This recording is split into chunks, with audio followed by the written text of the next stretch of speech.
Olá pessoal, bem-vindos à segunda aula que nós temos sobre história do cristianismo e hoje nós vamos falar sobre dois assuntos. O primeiro é o cristianismo primitivo e o segundo é sobre uma introdução à patrística, o que são os pais da igreja.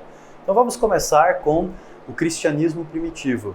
No começo, quando o cristianismo surgiu, ele era visto como uma extensão do judaísmo. Afinal de contas, existia uma esperança messiânica judaica, um Messias que era judeu, discípulos de Jesus que eram judeus, pregando para outros judeus no Templo de Jerusalém, na cidade que era a capital da província da Judéia, que era o centro da vida, o centro do mundo religioso dos judeus. Eram judeus pregando para judeus a respeito de uma esperança judaica. Então existiu um desenvolvimento do cristianismo, que você consegue observar principalmente em Atos, a partir do capítulo 2 até por volta do capítulo 14, você consegue perceber que judeus estavam pregando para judeus. Existia uma expansão da religião cristã que era vista como uma extensão desse judaísmo. Os cristãos ainda não eram chamados de cristãos. Os cristãos eles eram conhecidos como o grupo do caminho, a religião do caminho. Mas quando Paulo começa a ter alguns problemas em algumas sinagogas, porque ele vai em algumas cidades, e isso você consegue observar principalmente em Atos capítulo 14, quando Paulo começa a pregar em algumas cidades, e aquilo começa a gerar ciúmes, intrigas, controvérsias com as autoridades judaicas daquelas cidades, Paulo começa a enfrentar um conflito. Por quê? Porque os judeus sentem inveja dele e querem apedrejar ele, querem matar ele, como tentaram por diversas vezes, mas ao mesmo tempo os gentios estavam querendo receber a mensagem de Jesus, estavam querendo receber a mensagem de Paulo. E aí Paulo começa a entrar num conflito, Eu devo continuar pregando para os gentios ou eu devo pregar somente para os judeus? Ou será que esses gentios precisam abraçar o judaísmo e precisam abraçar a lei? Ou seja, eles precisam ser circuncidados e observar todos os quesitos que a lei prevê? Ou será que o cristianismo é diferente? Será que o cristianismo ele precisa ter critérios diferentes para esses gentios que estão se convertendo ao cristianismo? Porque o judeu que estava se convertendo ao cristianismo, ele continuava praticando os seus rituais judaicos, mas agora com um viés cristão. E ao gentio que não conhecia essas práticas, o que deveria ser imposto para ele? É aí que nós temos aquela discussão que acontece em Atos 15, que também é conhecido como o Concílio de Jerusalém, onde é que se estabelecem alguns critérios. Não precisa se circuncidar, mas você tem que se abster de alimentos que são oferecidos aos ídolos, você tem que se abster da idolatria, você não tem que comer nada que tenha sido sufocado no seu próprio sangue. Então, se você não era judeu, e você se converteu ao cristianismo, assuma isso daqui, Observe esses atos aqui. E a partir de então também você tem uma mudança que acontece no livro de Atos. O cristianismo, ele começa a atingir também os gentios.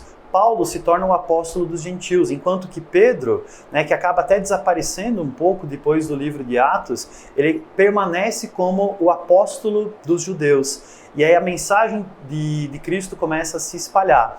E como é que era essa igreja primitiva? Como é que era essa vida nessa igreja primitiva? Nós temos dois relatos que são muito interessantes no livro de Atos. O primeiro relato que nós temos é no final do capítulo 2 de Atos, onde é que eles descrevem como é que era essa igreja primitiva.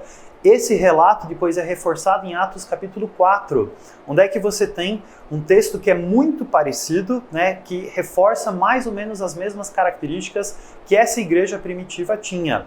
Quais que eram essas características? A primeira característica que eles tinham, eles tinham uma grande unidade.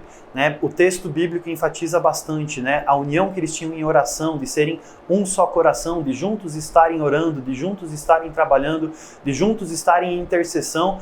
Quando, por exemplo, Paulo é preso, quando Pedro é preso, você tem essa intercessão desse grupo, você tem essa intercessão dessa comunidade que era uma coisa só, que não existia divisão entre eles. Uma outra coisa que é característica desse grupo é que as pessoas que se juntavam a esse grupo, elas abriam mão dos seus bens, vendiam as suas posses, pegavam essa riqueza e distribuíam entre os membros da comunidade de forma que não existia necessitados entre eles. Então, as pessoas abriam mão de sua própria riqueza para distribuir isso para as outras pessoas. Milagres e maravilhas acompanhavam a atuação dessa igreja primitiva.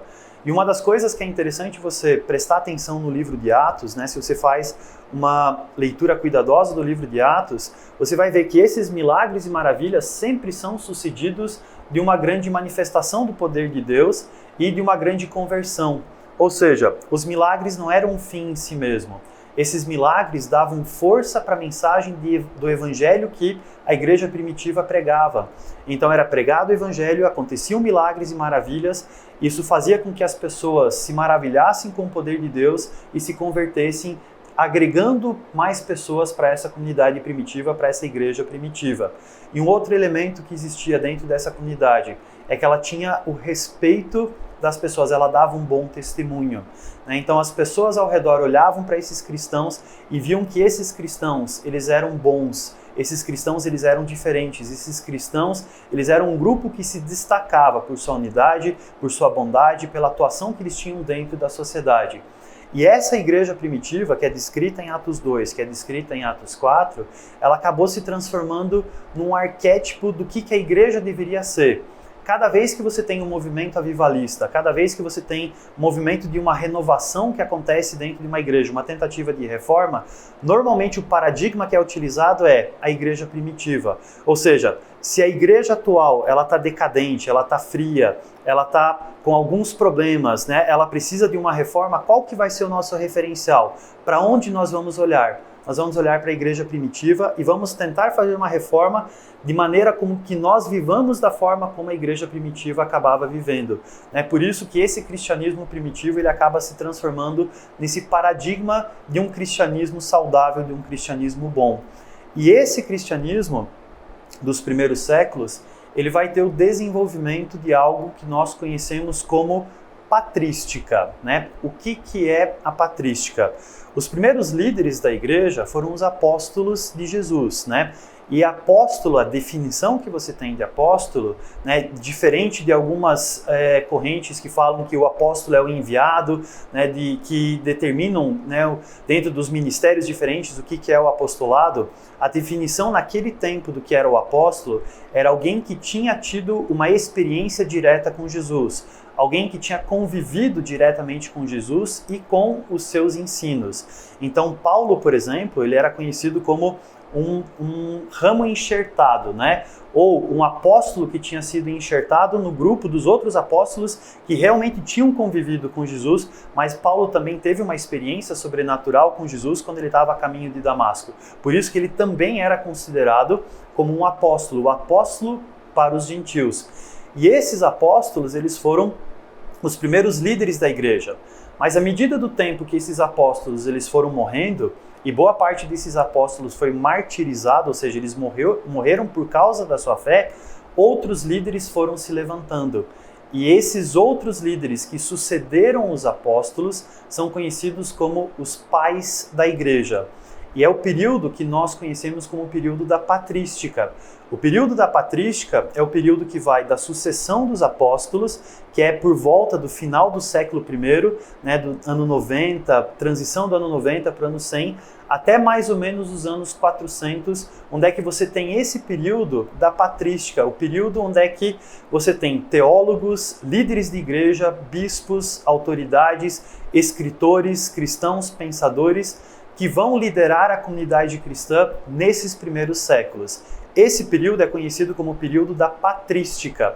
E essa patrística, ela tem 4 fases diferentes. A primeira fase é conhecida como os pais apostólicos.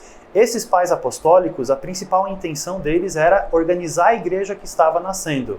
O segundo grupo que nós temos é conhecido como os pais apologetas. Os pais apologetas, eles tentam defender a fé cristã diante das perseguições do Império Romano. O terceiro grupo que nós temos é conhecido como pais polemistas. Os pais polemistas, eles tentam defender a pureza da fé, a ortodoxia, a crença correta diante de heresias que estavam surgindo no começo do cristianismo. E a última fase que nós temos é a fase da Era de Ouro do cristianismo, quando o cristianismo vai produzir alguns dos seus melhores teólogos, entre eles Agostinho de Hipona, que foi fundamental para a filosofia e para a teologia por um período de aproximadamente 1000 anos. Eles são os doutores da igreja, são aqueles que vão fundamentar boa parte daquilo que os cristãos acreditam até hoje. E um desses pais, um desses ramos da patrística que é muito interessante, são os pais apologetas.